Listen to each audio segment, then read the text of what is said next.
Hello everyone, how are you all? I hope you all good and welcome to Current Affairs in Flux. Let's begin today's daily current affairs.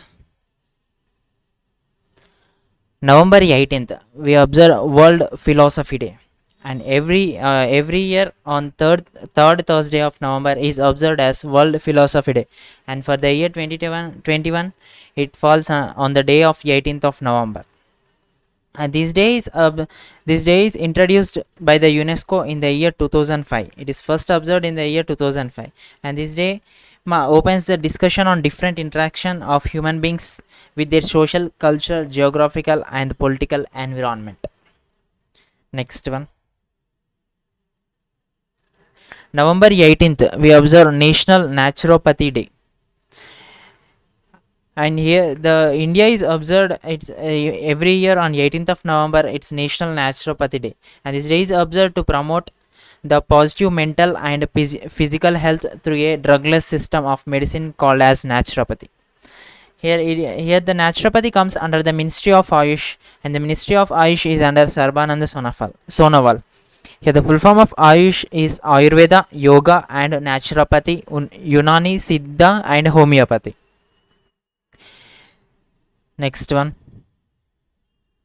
Piyush Goyal launched India's first digital food museum in Tamil Nadu. Here, the Union Minister Piyush Goyal has virtually launched India's first digital food museum in Tanjavur, Tamil Nadu, where this museum is co-developed by the Food Corporation of India, that is FCI, and Vishwesharaya Industrial and Technological Museum, and it is estimated at a cost of 1.1 crore. And this museum is the first of its kind to depict India's food story from the beginning of India, from the beginning to the India becoming the largest food grain exporter in the country, where this museum will display the grains of India and also explains the food culture in different parts of the world. The Chief Minister of Tamil Nadu is M.K. Stalin and the Governor is R.N. Ravi. Next one, India's first fisheries business incubator launched in Gurugram, Haryana. Yeah, this is the first of its kind dedicated fisheries business incubator has been inaugurated in Gurugram, Haryana, to nurture fisheries startup under real market led conditions. And this incubator is known as LIFIC, that is Linac NCDC Fisheries Business Incubator Center.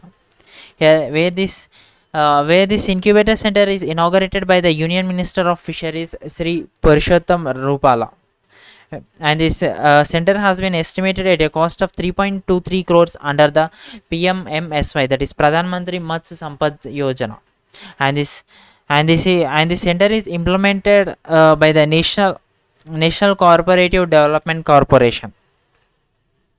Next one, Pochampalli village in Telangana selected as one of the best tourism villages in UNWTO. Here, the full form of UNWTO is United Nations World Tourism Organization, and this prestigious award will be given for the Pochampalli village in Telangana on the 24th session of United Nations UNWTO General Assembly, and the best tourism villages by the UNWTO aims to award those villages which are outstanding examples of rural destinations and showcase of good practices in line. Where the Secretary General of UNWTO is Zurab uh, Pololikshvili, and it is headquartered in Madrid, Spain. Next one, the Paytm Money launched AI powered voice trading. The Paytm Money, which is a wholly owned subsidiary of Paytm, has launched the voice trading, which is powered by the artificial intelligence, where this will allow the users to place a trade or on this app, or to get information about the stocks via the voice command. Whereas this service is launched in line with the Paytm Money efforts to offer the next generation AI driven technology. The CEO of Paytm is Varun Sridhar, and it is headquartered in Bangalore, which is founded in the year 2017. Next one,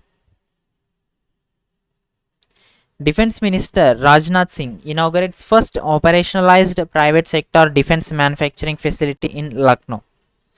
Yeah, the Rajnath Singh has inaugurated this Uttar Pradesh Defense Industrial Corridor, that is UPDIC, in Lucknow, and this facility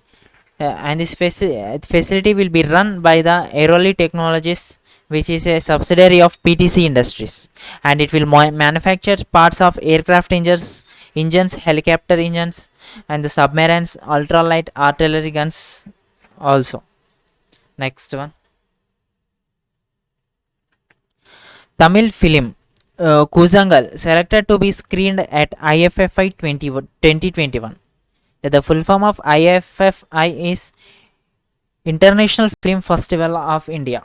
The Kuzangal is a Tamil film which is going to be screened at the IFFI Festival 2021, and this IFFI Festival is International Film Festival is going to be held in Goa, and this is the 52nd edition of this festival, where this film is also an India's official entry for the award for Oscars, where in this movie it is a this movie is a story about the relationship between the alcoholic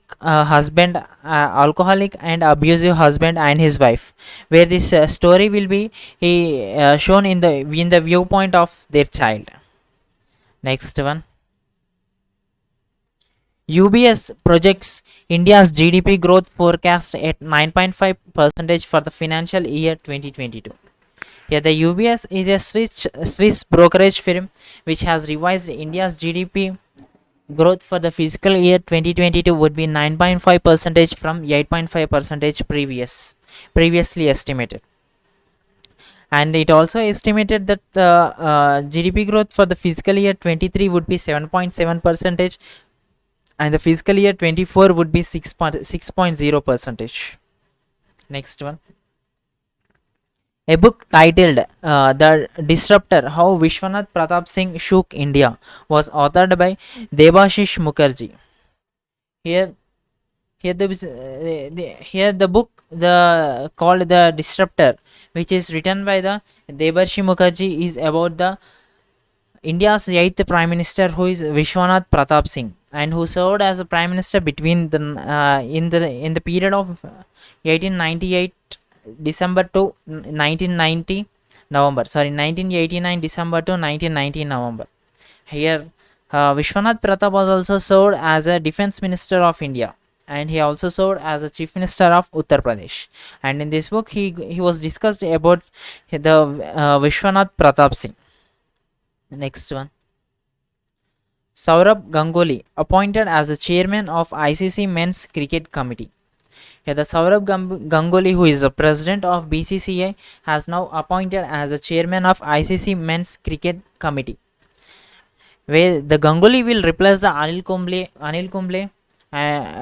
who is served as the chairman of ICC Men's Cricket Committee from the year 2012. Next one. Thank you everyone. Stay safe and stay strong.